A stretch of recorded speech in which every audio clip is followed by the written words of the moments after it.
So what's up, everybody? It's me, Kenny White, here in the gallery space of the City Arts Salon. Just wanted to give you an update on some of the things that's going on. Um, right now, we're currently um, exhibiting the works of Wendy Osterweil and Sophie Mervis. Um, we're going to, in a moment, we're going to run a we're gonna let you check out the artist talk that we did this past weekend, and but before that, I want to tell you that this show runs until the 20th. We're here every day from well, actually, our gallery hours are Wednesday, Thursday, and Friday and Saturday, from 11 to 4.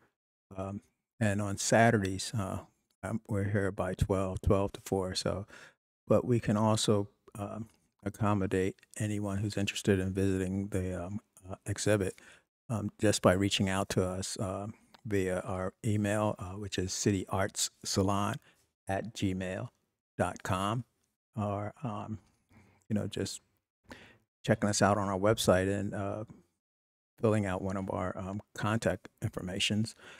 It's filling out the contact information, and you can email us from there and let us know your interest in checking out the exhibition. So again, we'll be here to the exhibition will be up until the 20th of July, at which point we will have our closing, and you're all welcome to join us during that time, which would be Saturday, the 20th, from 2 to 6, I believe. Yeah, 2 to 6. So come out and check us out. Anyway, also, we will, from that point on, from July 20th, after the closing, we will be taking a break until our opening in September, which right now we will have where one of our exhibiting artists will be Ade Oyami. He's a Nigerian painter who I've been working with for some time, and we finally have the opportunity to show his work. So, if in fact you stay tuned, you'll be able to see. Uh,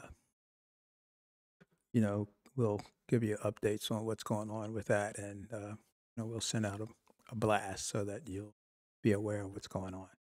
So, anyway, what we're going to do now is um, bring up the video of this is an artist talk with Wendy Osterweil. Hopefully, we'll see that in a moment. All right, talk to you in a bit.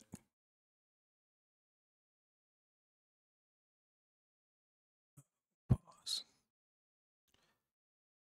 That wasn't good, was it? So here we go. Annie See what we can and do here. Gabe for inviting me to show here. They've been a pleasure to work with, very responsive. It's such a nice oasis, somebody said, about this space in Germantown. And I want to thank you all for coming out today. It's nice to see friendly faces.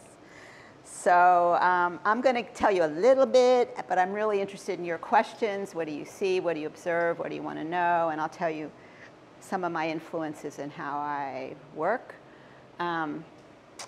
So going back, my mother's an artist, and I grew up in a household where there was always art going on. It wasn't articulated as such. There was just always, she was always doing something, and she was originally a painter, but for us, she always had stuff.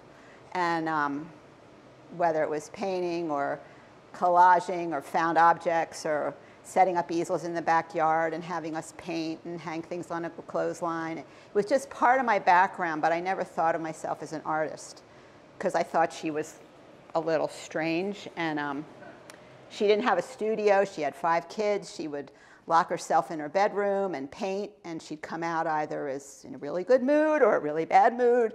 And so, it was just always a surprise. And so I didn't think of myself as an artist, but somewhere in high school, I was working in a bookstore, and I was really interested in throwing pots. I didn't know anyone who threw pots. I didn't know any potters. I just was really attracted to it, and I was reading books about how to do it. They didn't have it in my high school. So she my mother started making pots, it turned out, and after painting for many, many years. And so I used to well, this was later, but I hung out with her and learned how to throw pots. So I started out kind of throwing pots. And then I really wanted to learn to draw more formally, and I'd been out of college for a couple years. I went for a semester, then I really wasn't ready. This was like 1971. But then I went to Temple as an undergrad and took drawing classes and design classes and just kept doing more art and painting and printmaking and da-da-da-da. So I came to the art department at Temple. It was our school of art out in Elkins Park at the time. It was an art department, like a democratic art department for anybody to take art classes. And that's what I needed because I didn't have a portfolio. You know, I didn't have that kind of formal background. So I've always been really grateful to Temple for having that opportunity. And then later I went to graduate school in University of Wisconsin in Madison, and I was an MFA in printmaking. I did printmaking. So I love woodcut printing, and I've done other things, but I keep coming back to this black and white relationship. I've always also I work with natural dyes, I've printed on fabric, I make clothing, but I always kind of come back to this. And so these span like 2004 to 2024. These last two were this one and this one were just this last year, so they're very recent. And yeah, I mean, I think like Sophia, well, they're layered stories, and they're things that just come up. And if you want to look at, so I printed out some sort of in process, because when I'm working, I'll photograph my work, leave the studio, and then look at it and like, what do I do next? I don't know. You know, so things keep emerging as I go along. It's not like I have a fully conceived image or idea. It's usually a spark of something or some part of something that guides me to the next thing. Wendy, what are those blue areas?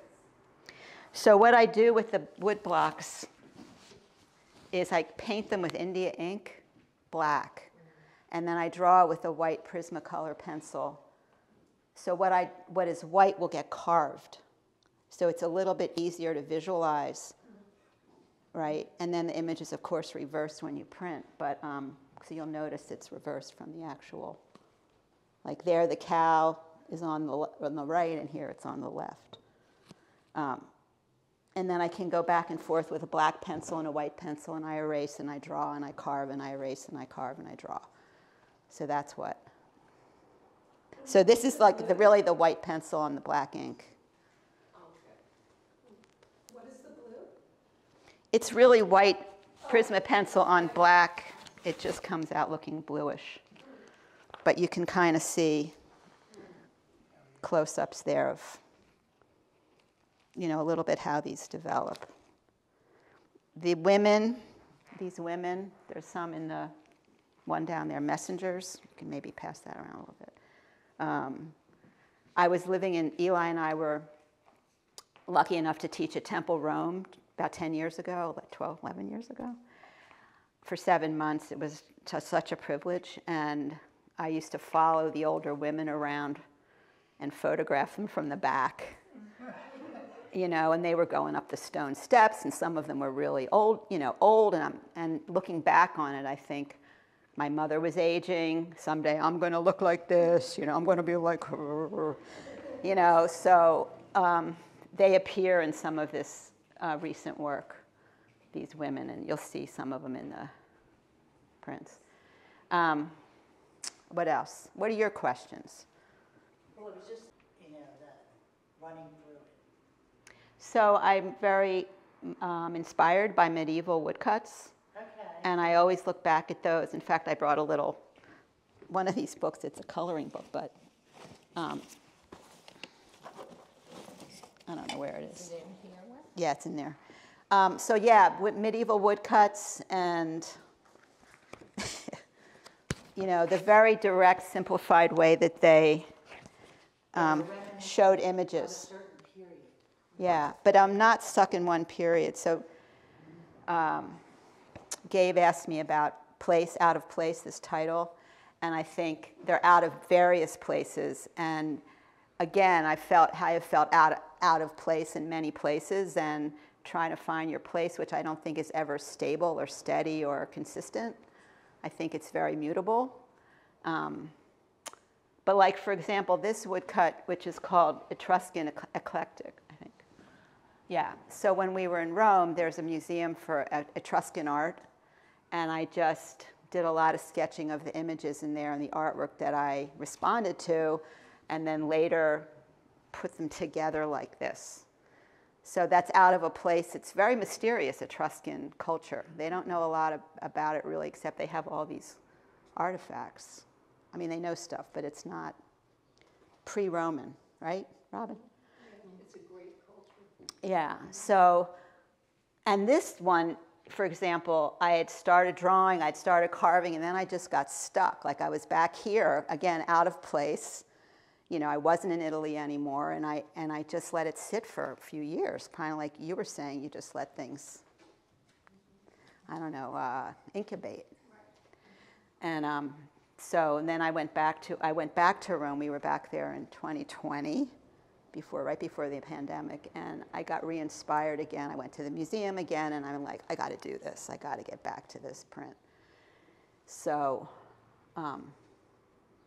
Things come together, Amy. I started making clothing about 8 or 10 years ago. I used to make clothing when I was a kid and when I was a hippie, you know. And I started making clothing, and then I started printing on clothing and working with silk screen and natural dye, fiber reactive dyes, synthetic dyes, and then I started working with natural dyes. So all of that was going on too.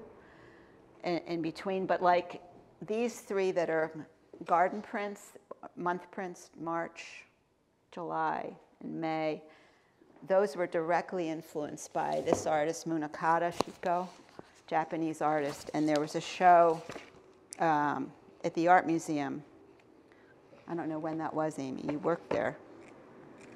And he did woodcuts 1 month each month in his garden, and I am a gardener, and they were this size. This was the size, 18 inches square. So my original idea was to make one of every month, and I've done 5 months. 2 of them aren't here. Who knows if I'll ever do the rest of the 7, but the other ones came out. I think because I did those, I was able to make much more complex compositions. I don't know if you want to look at these, but I love, love, love his work. So that was one influence. That's a recent influence. Huh? That's a recent. No, that was 2004. Oh, that was 2004. And this one, just to tell you a little story, this one of the robins, I was sitting on my porch and just watching these robins in July feeding their babies. Like every day I'd go out and look and like draw. And I learned something about robins that I never knew, and I've always been around robins and people named Robin. And I kept seeing them going in and out, the male and the female, the mother and father would come out, and they would take out these look like little water balloons from the nest.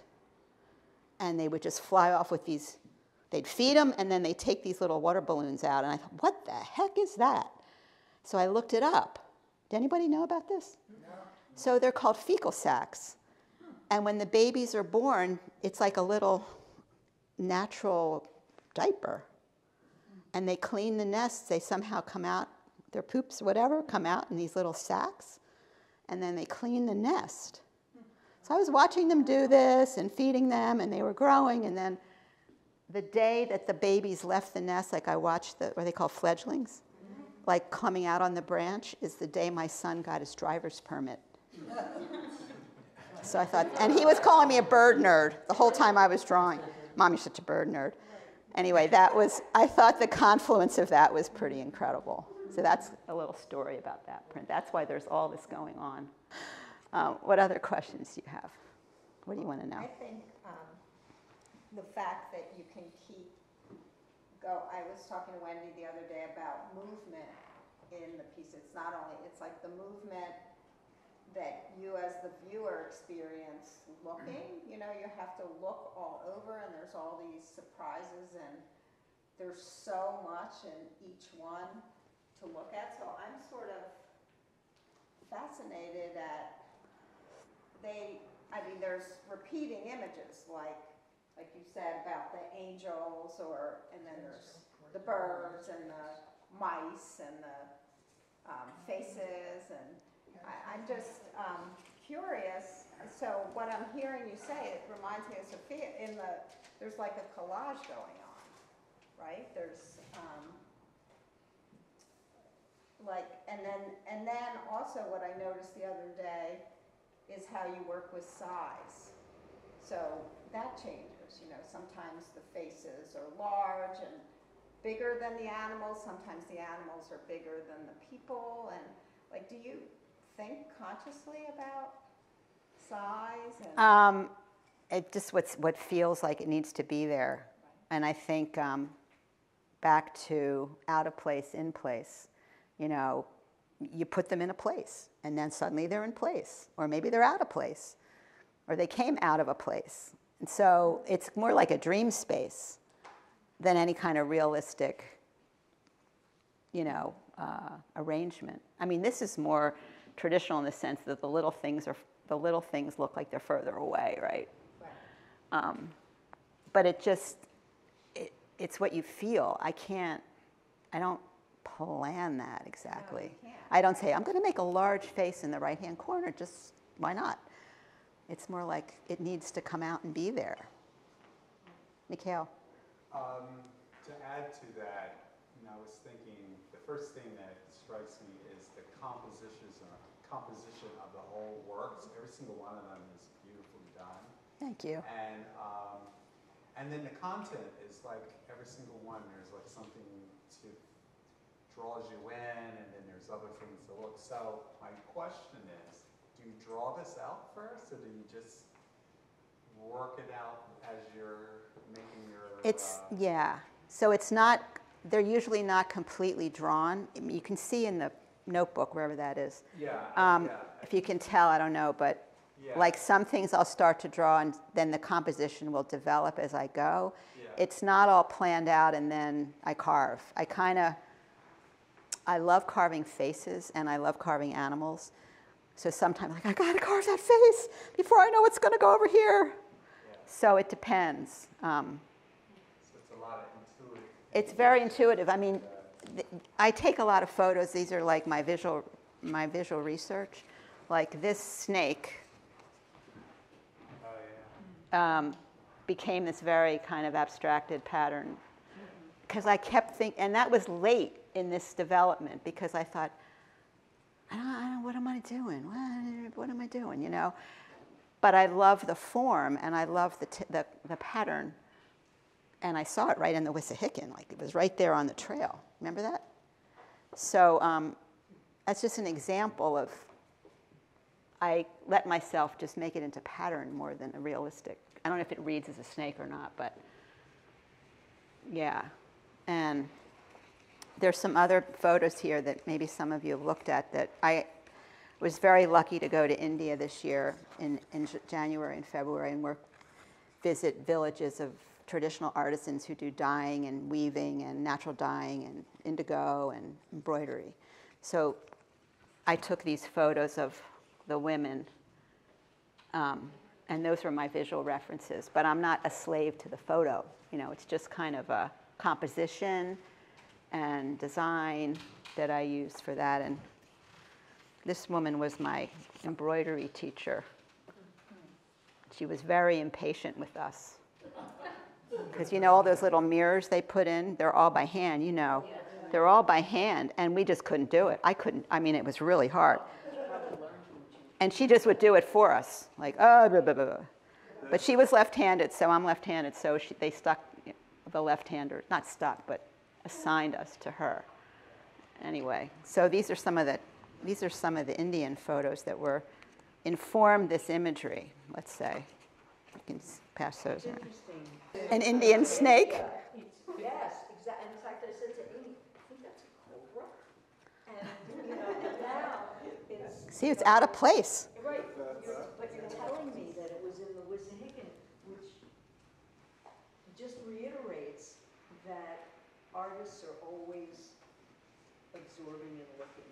They're always absorbing and looking. Well, would you say some of your attractions to certain cultures have an underlying something that you recognize in those cultures that attracts you?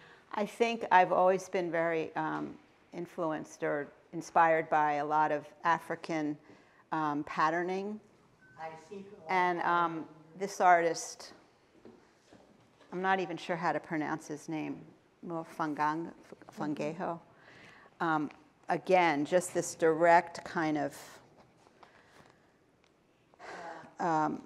intuitive understanding of design, and then just reflecting his culture. I'm not going to pretend like I'm African in any culture, but just the way that he approaches the imagery. So I think a lot of indigenous, like Latin American patterning and printmaking and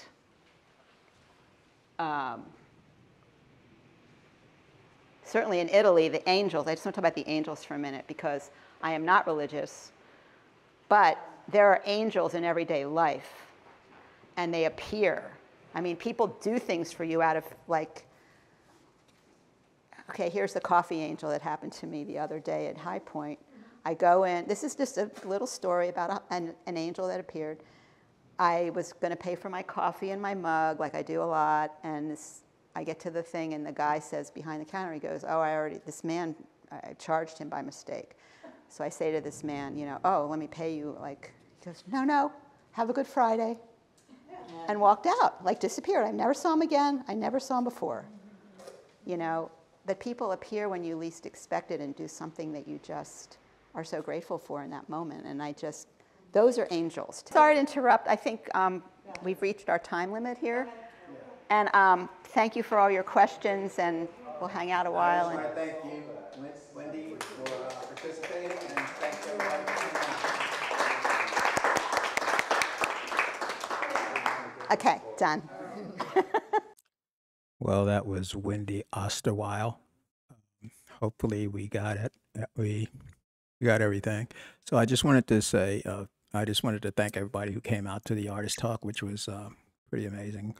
And I want to thank Wendy for providing us some insight into her process, her motivations, and, you know, all things Wendy Osterweil.